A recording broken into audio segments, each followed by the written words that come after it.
The chair wasn't there. At my mother-in-law's birthday dinner in Paris, my place at the table was simply gone. My husband, Julian, let out a small, airy chuckle. "Whoops," he said, the sound barely cutting through the clinking of champagne flutes. "Looks like we got our numbers wrong." As his family offered a ripple of polite, knowing laughter, I calmly met their eyes and said, "I guess I'm not part of the family," and turned and walked out. A half-hour later, they would learn that I had canceled the entire affair. The Michelin-starred venue, the custom catering, the week-long itinerary, all of it. Their faces, I imagined, would turn a ghostly shade of white. I guess I'm not part of the family. The words I had spoken were steady, a stark contrast to the tectonic shift happening beneath my ribs. They hung in the air of that exclusive Parisian restaurant. An invisible bomb dropped among the 12 pairs of eyes that stared back at me, their expressions a cocktail of surprise and poorly hidden glee. Julian's light, dismissive laugh still rang in my ears as I pivoted and walked away from the table where I had no place. The sting of humiliation was a fire in my veins as I crossed the plush carpet and exited the restaurant, but not a single tear escaped. In their place, a strange, crystalline calm settled over me. I pulled out my phone, my fingers tapping on the screen to open the proprietary event management software I had spent my career perfecting. I figured I had about 30 minutes before they'd even notice my definitive absence, and that was more than enough time to dismantle their world. Before we begin, I want to take a moment and thank all of you for being here and sharing in this journey. Sometimes the most defining moments in our lives are born from finally understanding our own worth. If you've ever been made to feel like an outsider in a place you were supposed to belong, this story might just speak to you. Before we dive into Clara's transformation from Chicago's top event planner to a woman who took back her own narrative in the heart of Paris, please hit that subscribe button. Join our community of story lovers who value tales of self-realization and unexpected resilience. And now let's pull back the curtain on a marriage that was built on a foundation of perfect appearances. My name is Clara Hayes Ellison. But 5 years ago, I was just Clara Hayes, the founder and driving force behind Prestige Events, Chicago's most exclusive event planning firm. I had clawed my way up, putting myself through business school by working 3 jobs, and then building my company from a single laptop in my tiny studio apartment. Every glittering charity ball on the Magnificent Mile, every flawlessly executed corporate merger celebration, every high society wedding featured in the city's glossiest magazines, they all had my invisible signature on them. My reputation was built on ironclad discretion, an obsessive attention to detail, and a near magical ability to make the impossible happen. That was how I met Julian Ellison.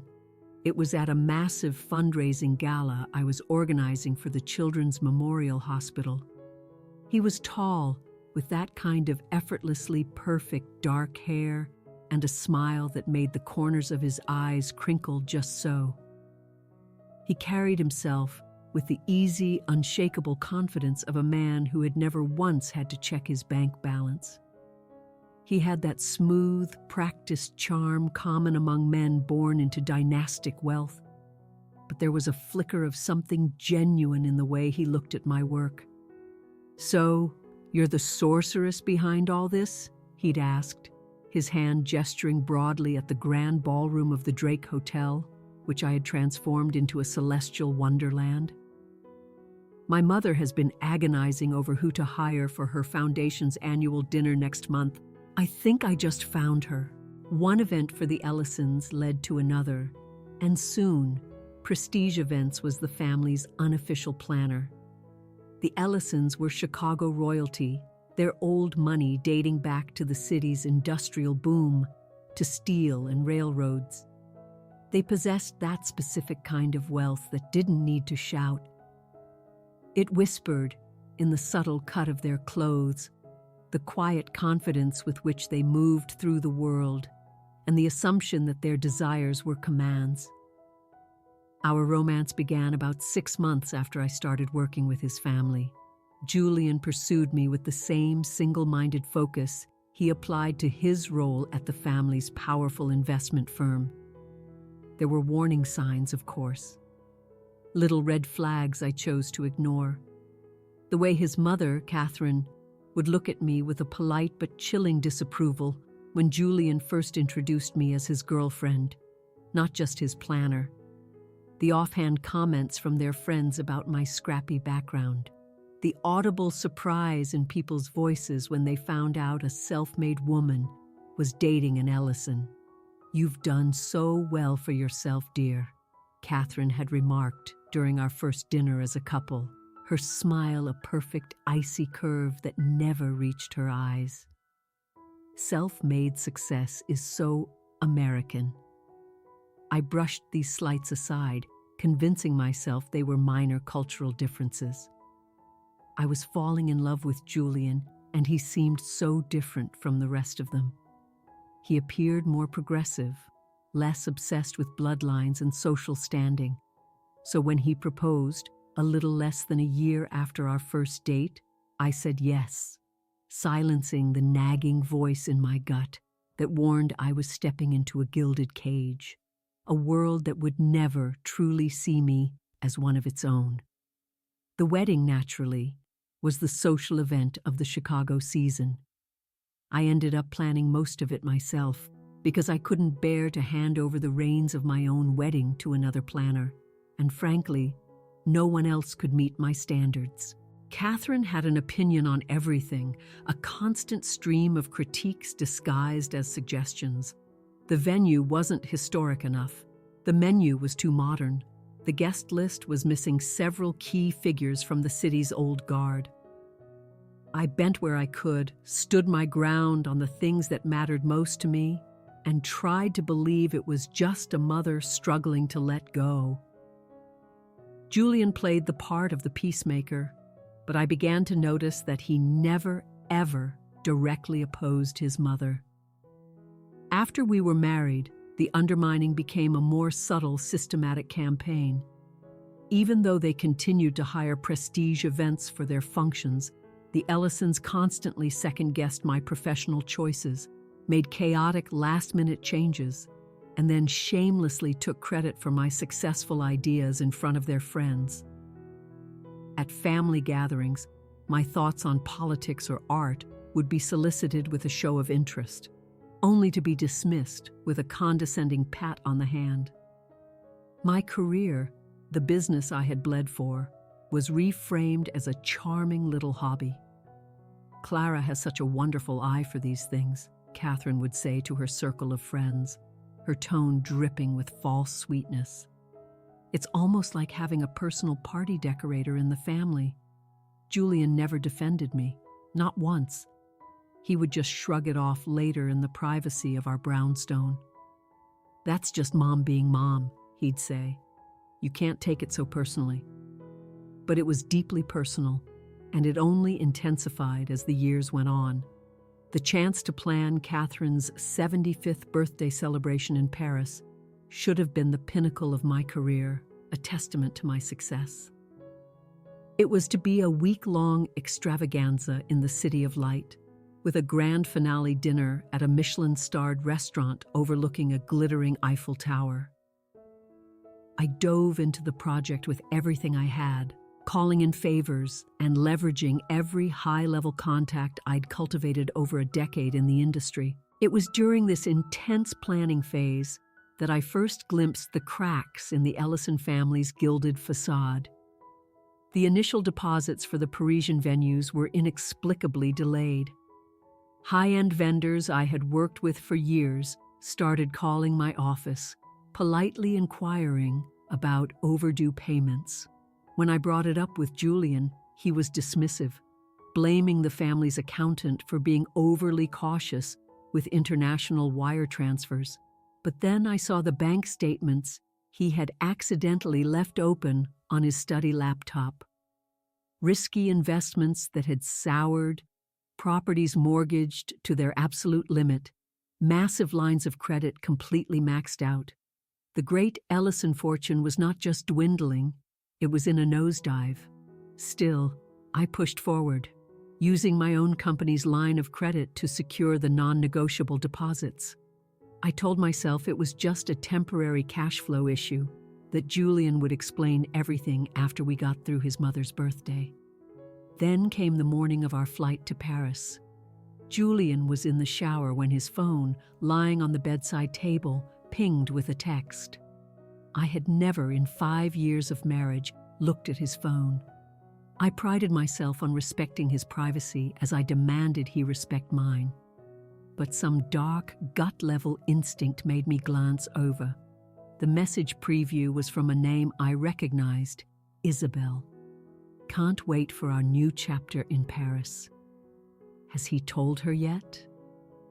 My fingers felt like they belonged to someone else as they moved, unlocking the phone and opening the message thread with Isabel Vance, Julian's college sweetheart. The woman his parents had always adored. The woman they had quietly hoped he would marry before I came along. The texts stretched back for months, secret plans for the future, an apartment they were considering, and then the final blow, a baby, their baby, due in 4 months. I took screenshots, my hands shaking so violently I could barely hold the phone steady. I forwarded them to a secure private email account, then meticulously deleted the evidence of my snooping from his phone.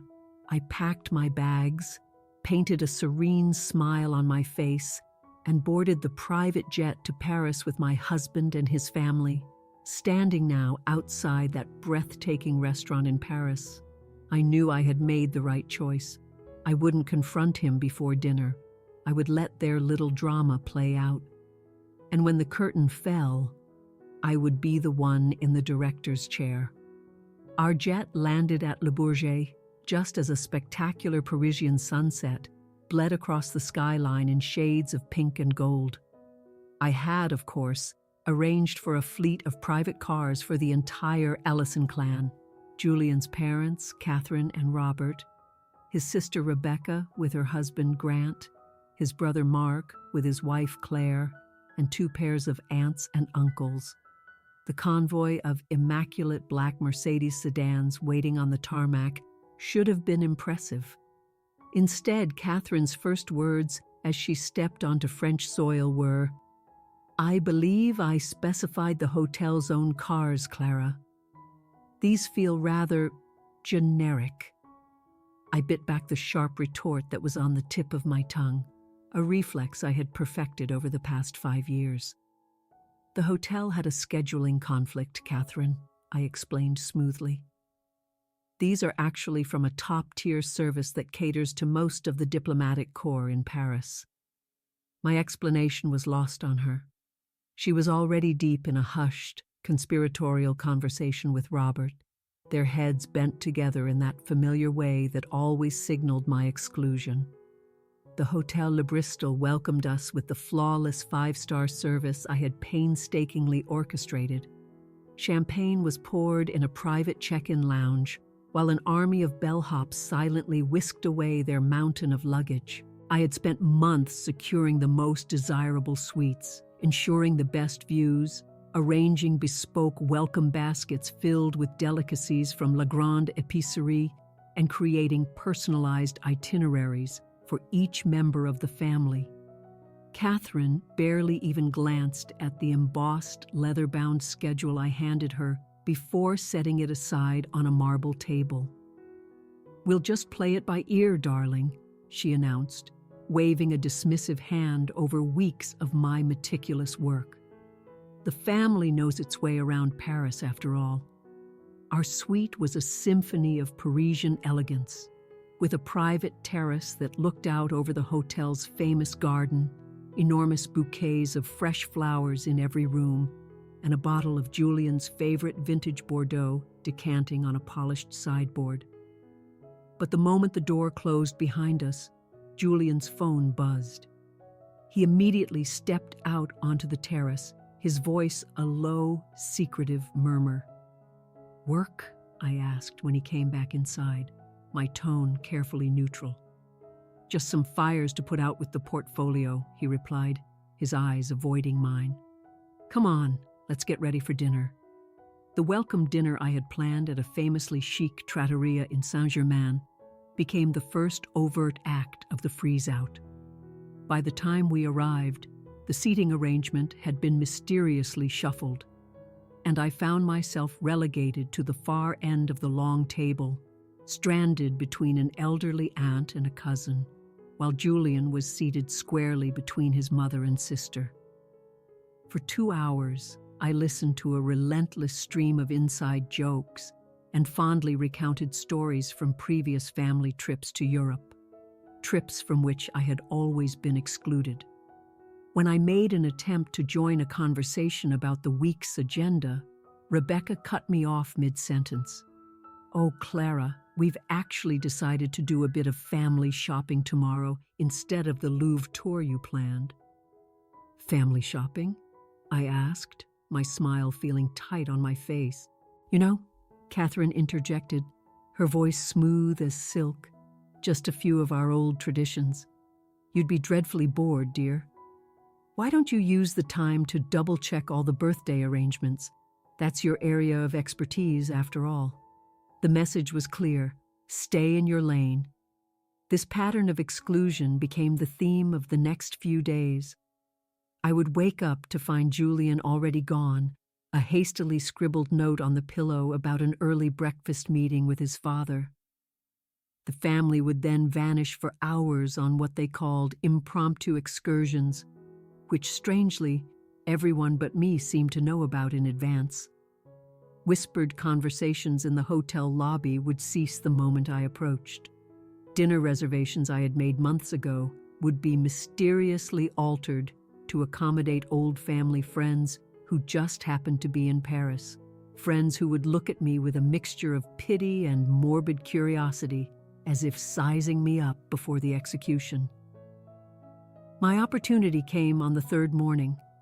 Julian, in a rush to meet his brother for a game of squash, left his leather briefcase unlocked on the bed. Inside, tucked into a side pocket, were the documents that confirmed my deepest fears. Drafts of separation papers, prepared by the Ellison family's top law firm, dated 2 months prior. The proposed settlement was a joke, offering me a pittance that was an insult to 5 years of marriage.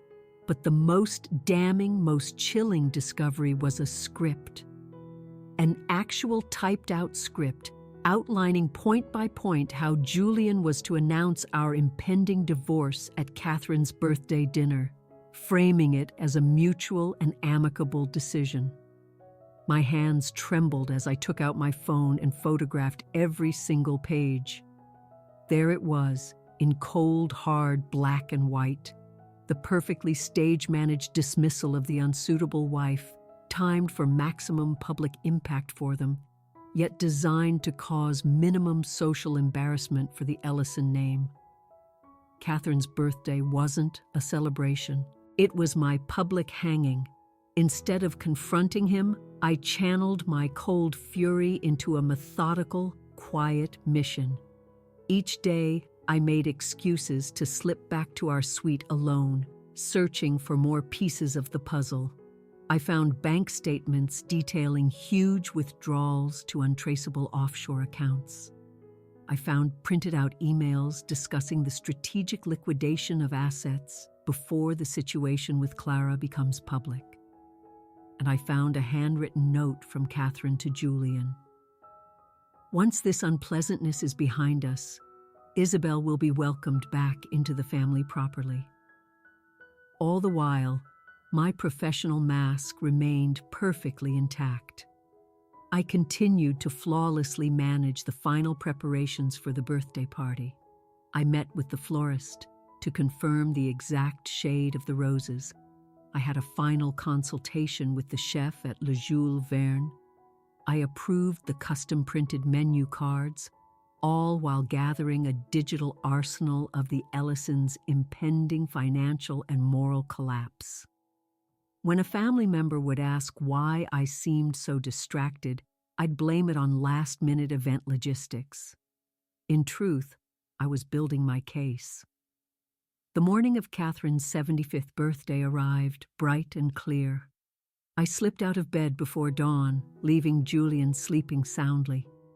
The day's schedule was a whirlwind, a private morning tour of the Musée d'Orsay, a lavish lunch at a restaurant in the Bois de Boulogne, and then back to the hotel to prepare for the grand evening event.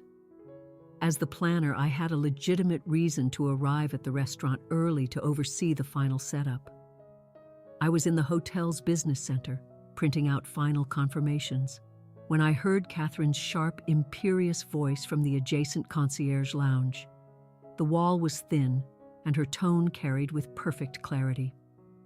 "There will be 12 seats at the table, not 13, she instructed someone on the phone. A pause. "I don't care what the original reservation stated. The final seating chart I sent over is the one to be followed." Another pause. "No, that will not be an issue. The arrangement has been thoroughly discussed with my son. His wife will not be staying for the duration of the dinner. It's a private family matter, you understand. There is no need for any questions when she departs." My blood ran cold as the final brutal piece of their plan clicked into place. The missing seat wasn't a mistake. It wasn't an oversight. It was the centerpiece. A public, calculated humiliation designed to force my exit and make it look like I was the one who was unstable and emotional, not them. I calmly closed my laptop, gathered my papers, and walked with measured, deliberate steps to the elevator. As the doors slid shut, I pulled out my phone and began making a new set of arrangements. If the Ellisons wanted a birthday dinner to remember, I was going to make damn sure it was unforgettable. Just not in the way they had planned. I arrived at Le Jules Verne, the restaurant inside the Eiffel Tower, a full hour before any of the guests. As the dedicated event planner, this was standard procedure. The venue was breathtaking, a glass-walled jewel box offering a sweeping panoramic view of Paris, with the entire city glittering below in the amber twilight. I personally went over every single detail one last time. I inspected the hand-calligraphed place cards, adjusted the magnificent arrangements of Catherine's favorite white hydrangeas and peonies, and ensured the champagne was perfectly chilled.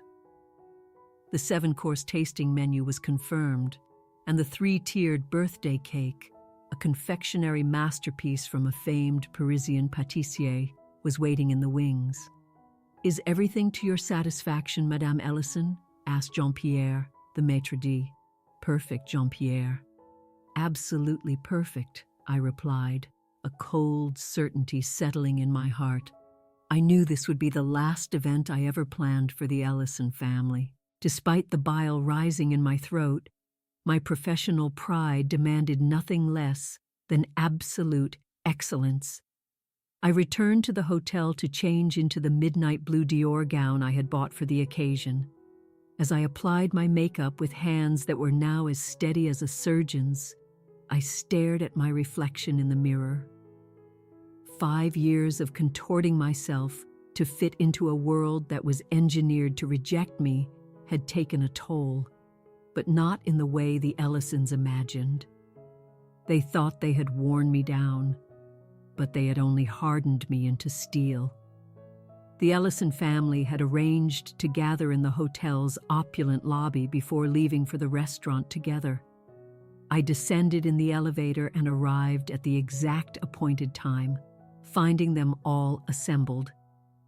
Catherine was resplendent in a vintage Chanel suit, her famous diamond necklace sparkling under the lobby's chandeliers.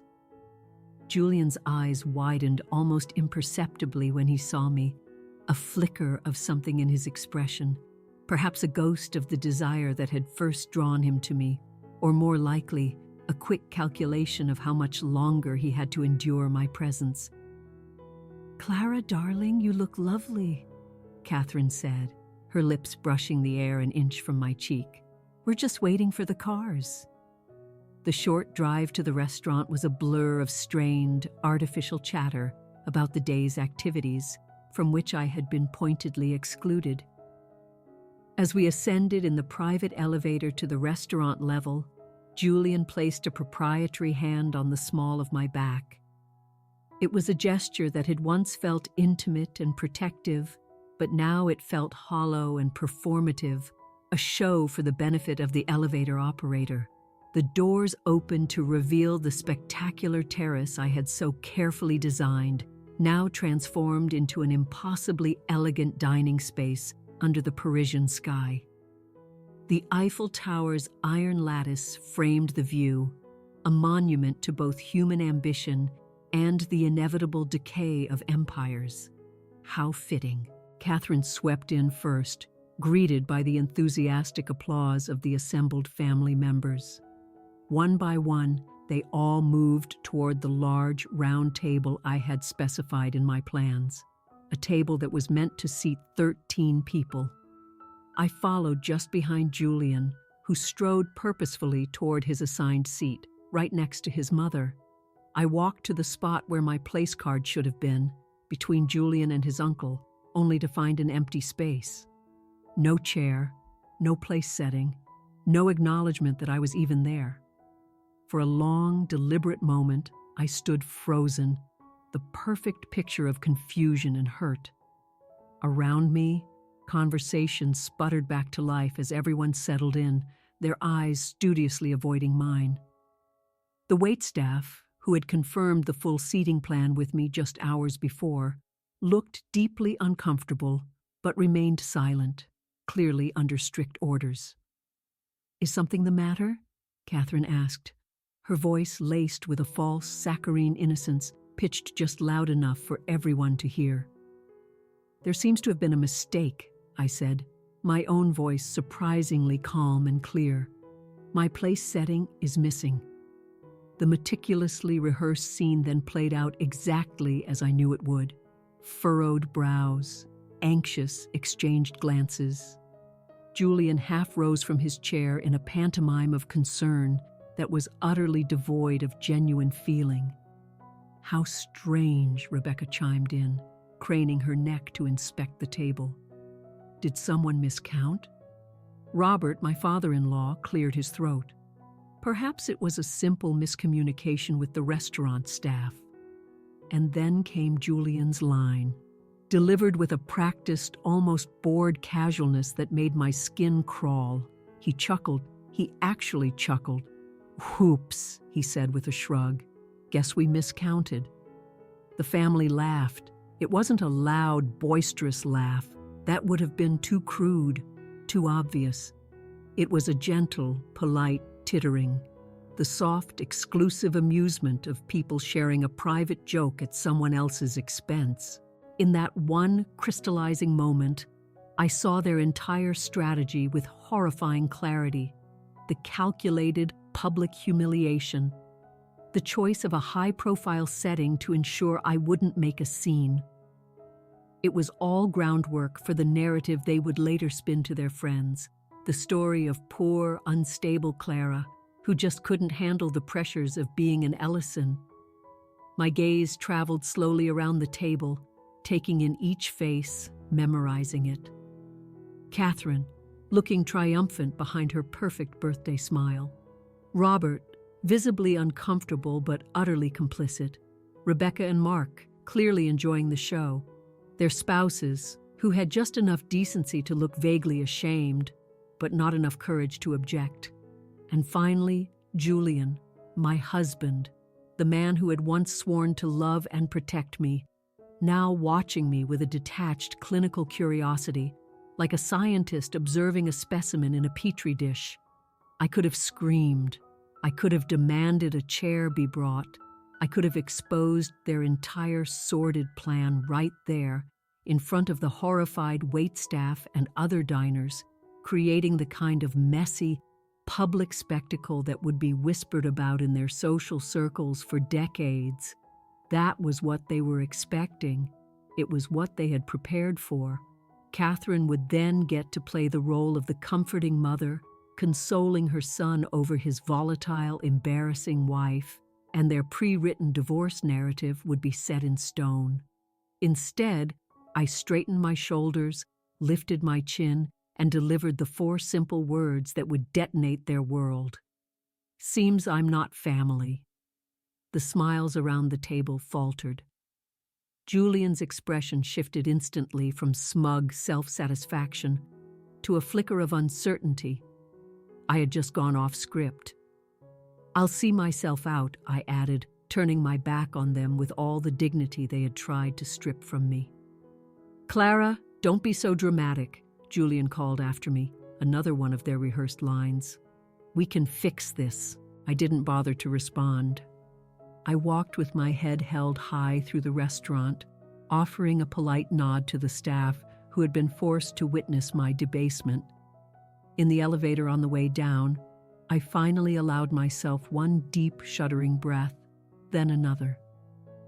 By the time I reached the street, my hands were perfectly still. A small, charming bistro directly across from the tower offered the perfect observation post. I sat at a sidewalk table, ordered a glass of Sancerre, and pulled out my phone. This was the moment I'd been preparing for. The 30 minutes of freedom they had given me while they were upstairs, congratulating themselves on the successful ousting of the unwanted wife. First, I sent a pre-written email to Jean-Pierre, the restaurant manager, containing instructions that had been logged as a surprise contingency plan, a common practice in high-stakes event planning. Attached was digital proof of my authority as the sole account holder and event coordinator, along with a confirmation of an immediate reversal of payment on my corporate credit card. Next, the calls began. To the vineyard in the Loire Valley, booked for the next day's private tour and lunch. To the curator at the Louvre, who was scheduled to give them a private after-hours tour. To the captain of the luxury yacht they were meant to take on a dinner cruise down the Seine. To the manager of the historic chateau they were to occupy for the final weekend. One by one, I dismantled the entire week. I canceled everything, methodically transferring the substantial deposits I had fronted with my own company's credit line back to my business account. With every confirmation of cancellation, I felt a weight lift from my shoulders. The texts from Julian started to arrive. First, annoyed, then confused. Then, as the consequences of my actions started to become clear, increasingly frantic, I ignored every single one. 28 minutes after I walked out of that restaurant, I finished my wine and paid my bill. It was time for the grand finale. I stood, smoothed the wrinkles from my Dior gown, and walked back across the street to watch Catherine Ellison's perfect birthday party implode. I re-entered Le Jules Verne through the service entrance, a route I had made sure to familiarize myself with during my earlier site inspections. Jean-Pierre, the manager, met me in the hallway, his face a mask of professional concern. "Madame Ellison," he said in a low voice, "are you absolutely certain about this? It is most unconventional." "I am absolutely certain, Jean-Pierre," I replied, my voice firm, "and I truly appreciate your discretion." I handed him a sealed envelope. "This contains printed proof of the payment reversals and the official cancellation of my company's financial guarantee for tonight's expenses. As per our contingency plan, the Ellison family will need to provide a new, immediate method of payment if they wish to continue their dinner." Jean-Pierre gave a solemn nod. In the elite world of event planning, relationships and trust were currency. I had brought him 3 major clients from Chicago in the past 2 years. He owed me, and while my request was highly unusual, professional courtesy and my financial leverage dictated that he comply. "When should I present them with the bill?" he asked. I'll text you in precisely 5 minutes, I said. I'd like to watch from a discreet location. He led me to a small, curtained-off service alcove that offered a perfect, unseen view of the Ellison table. My phone vibrated. A new text from Julian. Clara, where are you? Stop this childish behavior and come back upstairs. Then another. Mother is getting upset. You are embarrassing yourself. I didn't reply. Instead, I sent a quick text to the general manager of the chateau in the Loire Valley.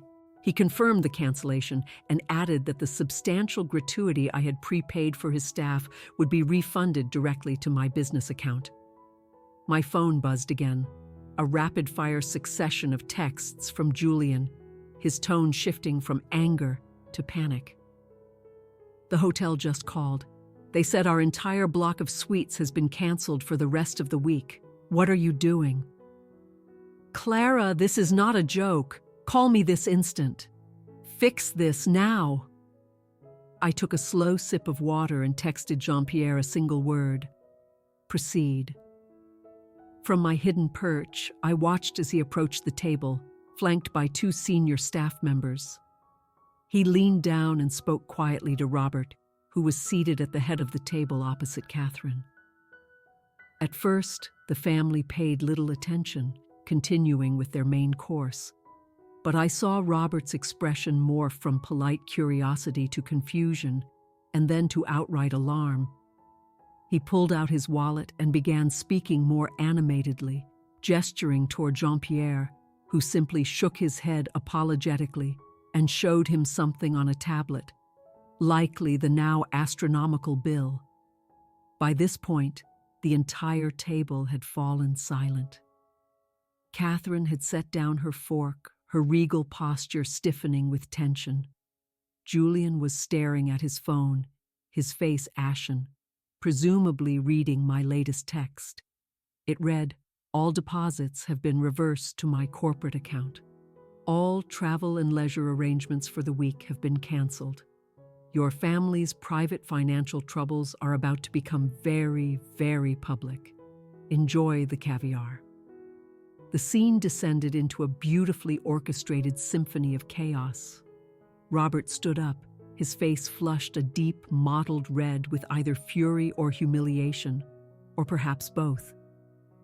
Catherine's hand flew to her diamond necklace, clutching it like a talisman. Rebecca was whispering frantically to her husband. Mark had his own phone out, no doubt trying to use his own credit card, which I knew would be declined.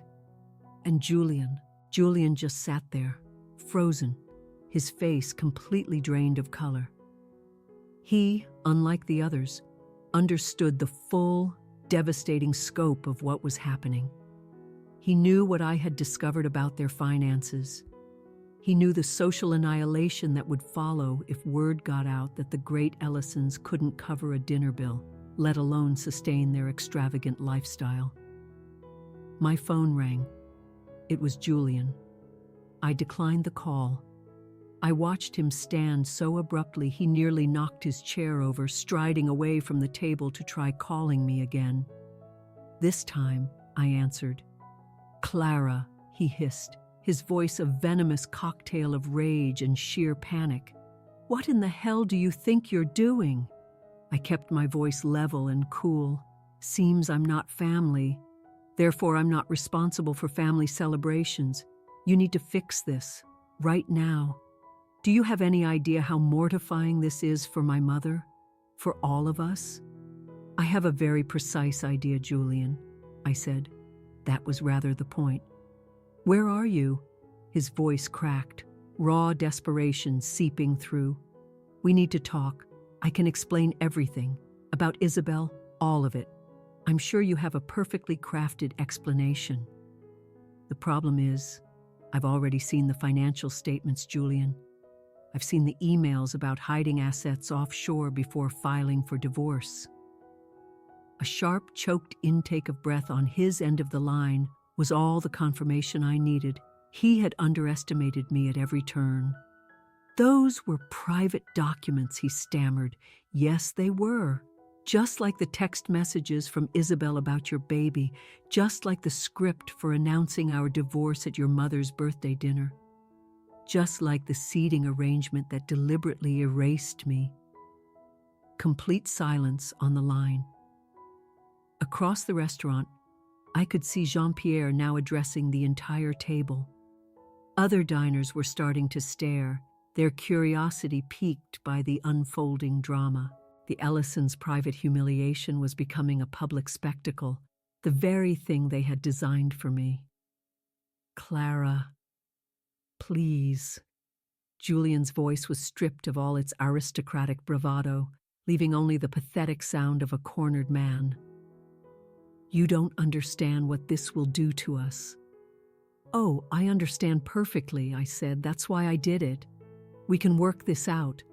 Come back to the hotel. I'll meet you there. We can talk. No, Julian, I said, the finality of it resonating deep in my own bones. I don't think we can. I ended the call and stepped out from my hiding place. It was time for my final exit as Clara Hayes Ellison. As I walked calmly toward their table, 12 pairs of stunned eyes turned to me. Some were filled with anger, some with fear, all with utter disbelief. Catherine spoke first, her voice trembling with a fury she could no longer contain. How dare you? How dare you ruin my birthday? I allowed a small, calm smile to touch my lips. I learned from the best, Catherine, I said. After all, isn't this what you had planned for me? A public humiliation, a carefully orchestrated exit? The only difference is, I rewrote the ending. Robert stood, puffing out his chest. This is outrageous. You had no right. I had every right. I cut him off, my voice like ice. Every contract, every reservation, and every deposit was made in my name, under my company's authority. I simply adjusted the plans. You will regret this, Rebecca spat, her face twisted with malice. When Julian divorces you, you will get nothing. That's where you're mistaken, I replied, my gaze locking onto Julian's. I have copies of everything. The offshore bank accounts, the hidden assets, the fraudulent transfers to avoid creditors. I'm sure the SEC and the IRS will find it all absolutely fascinating. The color drained from their faces, one by one, as the full weight of my words and the evidence I held sank in. In that moment, I felt no glee, no petty triumph, only a profound, quiet, and overwhelming sense of liberation. I turned, and for the last time, I walked away from the Ellison family. I left Paris the very next morning, upgrading my ticket to a first-class seat on a direct flight back to Chicago, using the mountain of reward points I had accumulated from planning the Ellisons' countless lavish vacations over the years. The irony was not lost on me.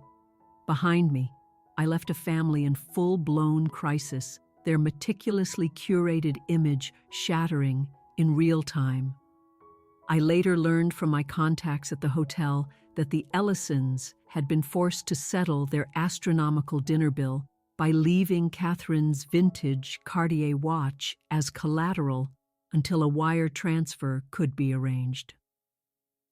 By the next morning, the story of the illustrious American family having payment issues had already begun to circulate through Paris's tight-knit network of high-end hospitality professionals.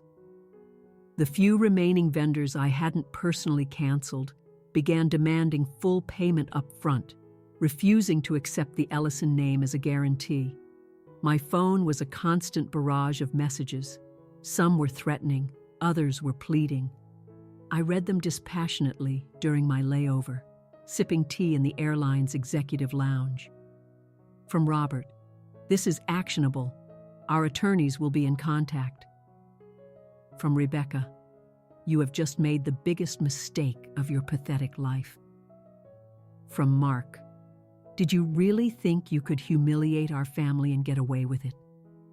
Catherine's message was the most revealing of all. "I always knew you were common. This vindictive, trashy display only proves what I have said about you from the very beginning.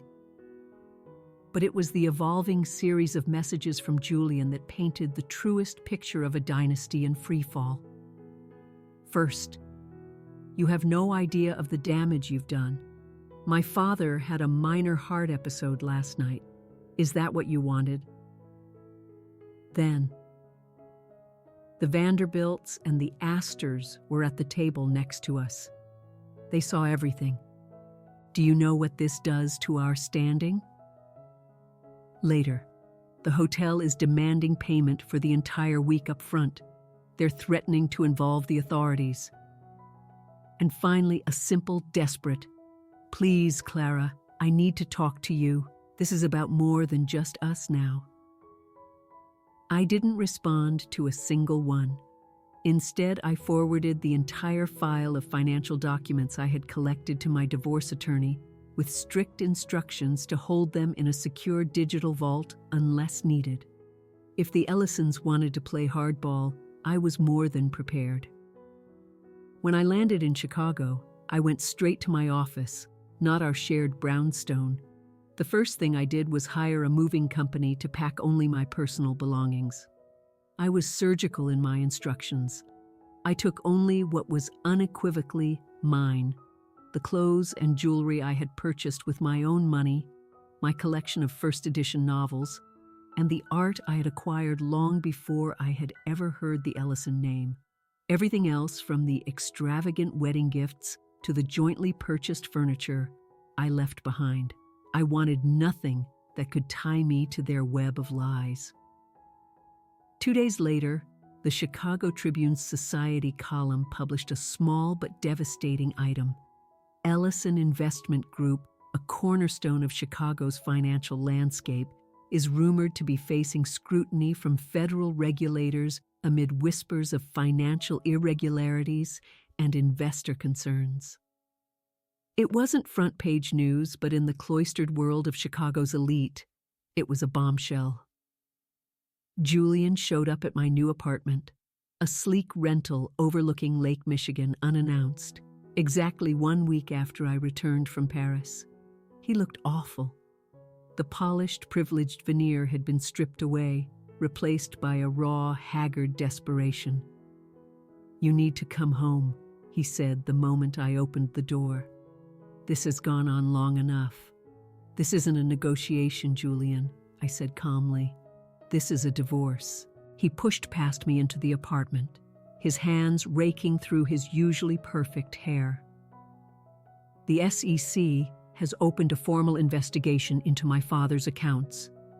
2 of our oldest board members have resigned. My mother had to cancel her annual charity gala because 3 of the major corporate sponsors pulled out." "That sounds like an Ellison family problem," I replied, crossing my arms. "Not my problem. It becomes your problem when I go down, Clara." He shot back, a hint of his old arrogance returning. "We're still married. My debts are legally your debts." I allowed myself a small, cold smile. "Not when I have documented proof that you intentionally hid assets and conspired to defraud me in the divorce proceedings. My lawyer seems quite confident that will be enough to shield me from your family's implosion." His facade crumbled completely. He sank onto my sofa, his head in his hands. I never wanted any of this to happen. "What did you want, Julian?" I asked, my voice devoid of emotion. "Did you want to marry me so you'd have a built-in event planner?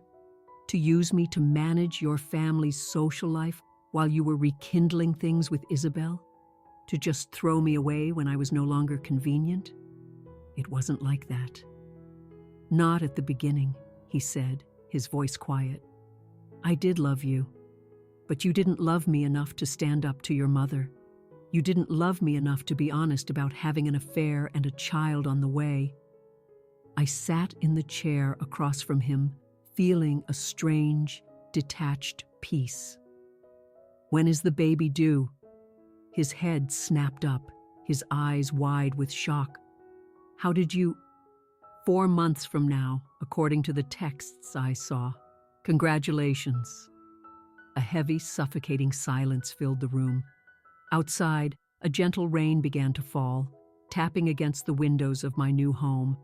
It was smaller than our massive brownstone, but it was all mine, paid for with the profits from a business I had built with my own two hands, without a single cent of Ellison money or a single Ellison connection.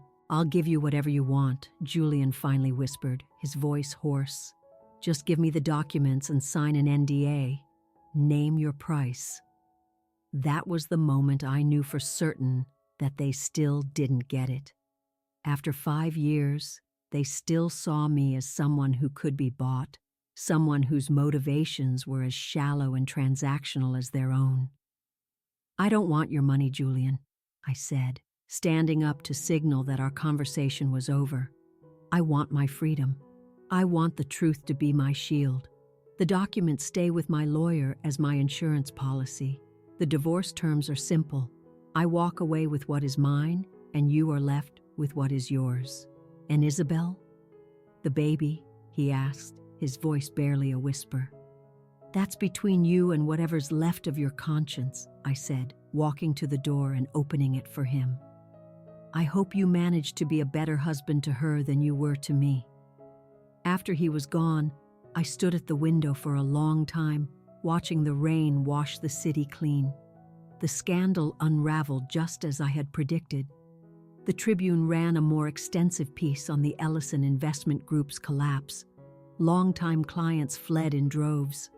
Catherine's name was quietly removed from the boards of 3 prestigious charities, and Isabel's pregnancy became public knowledge when she was photographed leaving an OB/GYN clinic wearing a large engagement ring. The timeline made it clear to everyone that their affair had started long before our marriage was over. In the rigid world of Chicago high society, infidelity could be forgiven if it was discreet. But this was a blatant, messy affair that violated their unspoken code of conduct. My business, against all odds, flourished. The very clients who had once looked down their noses at me now seemed to admire my integrity and my refusal to be a victim. The story circulating was not of a woman scorned, but of a consummate professional who would not be used and discarded. 6 months later, I received an invitation in the mail that made me laugh out loud. It was a formal request for proposal for prestige events to bid on planning Catherine Ellison's comeback charity event. Apparently, their desperation had finally outweighed their pride. I had my assistant send a polite refusal, citing a fully booked schedule. The divorce was finalized quickly and without a fight. The Ellisons, consumed with trying to salvage what was left of their reputation and their finances, agreed to all my terms without a single argument. Julian and Isabel married in a small, private ceremony. Their daughter was born 2 weeks later. I did not send a gift. On the 1-year anniversary of that night in Paris, I found myself planning another event, this time on the shores of Lake Como in Italy. It was a wedding for a tech billionaire and a movie star. As I stood on a magnificent terrace overlooking the water, my phone in one hand and my team of vendors at my command, I was struck by an unexpected realization. I was happy. Truly, deeply happy. Not in spite of the collapse of my marriage, but because of it. The Ellisons had spent 5 years trying to make me feel small, to shrink me down into a supporting role in their grand, hollow narrative. But in doing so, they had inadvertently given me the greatest gift of all. They had freed me to become the hero of my own story. In losing the life I thought I wanted, I had found the one I truly needed. It wasn't about gaining their acceptance, but about finding the courage to reject a world built on lies. I raised my glass of Prosecco to the setting sun, offering a silent toast to the empty chair that had, in the end, shown me exactly where I belonged.